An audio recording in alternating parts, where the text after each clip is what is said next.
I have to tell you guys about a story that caught my attention yesterday. BlackBerry, you know that I still have a BlackBerry. I'm still addicted to this thing.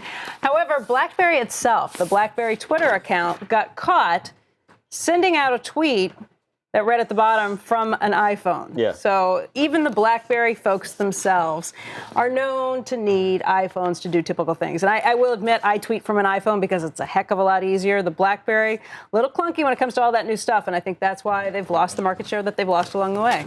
If you have a reason to just really still need your BlackBerry, you are sending too many emails to people. Because that's all it's good for. I probably send you do. I don't anymore. And if I do need to send one, I use it and I dictate it and then I look at what it says and I laugh because it comes up with the most ridiculous things and then I change a couple of words. I rely more and more on my iPhone. But you would be sending fewer things, unnecessary things to people. Right now, have you ever been... my silence, that's the message you send Have you back ever people? felt that you were so...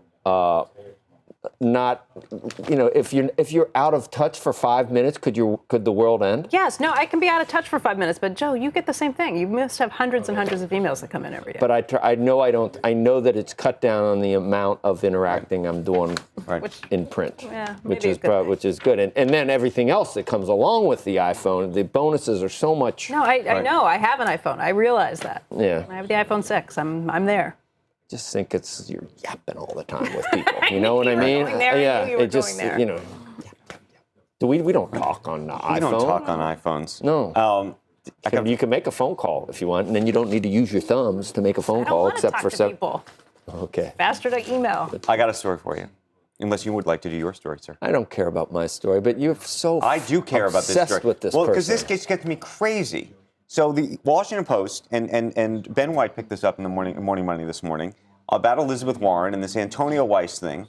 Quotes a person who works for Elizabeth Warren saying that their ability to get rid of Weiss, quote, shows we have the power to bring somebody down.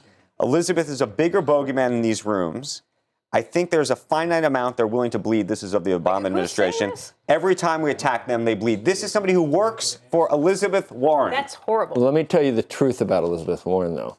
And they have put this out on Politico. I've seen it other places. She's much more valuable to her faction not running for president because she can never make it, and she can just rail right now. Just a big blowhard, never really necessarily get anywhere, except in this case, getting Weiss out of it. But even the journals take is that Weiss actually won. He doesn't need to be confirmed. He can talk as a consultant. He doesn't get the little diploma that says undersecretary. But I think this demonstrates just how this is so much about politics and about power, and not about what is the right or wrong thing for the country. You've seen what politicians that try to go to a higher office. They need to appease the base. They need to appease the middle.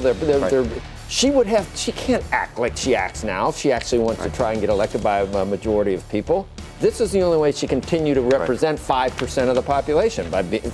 She couldn't run.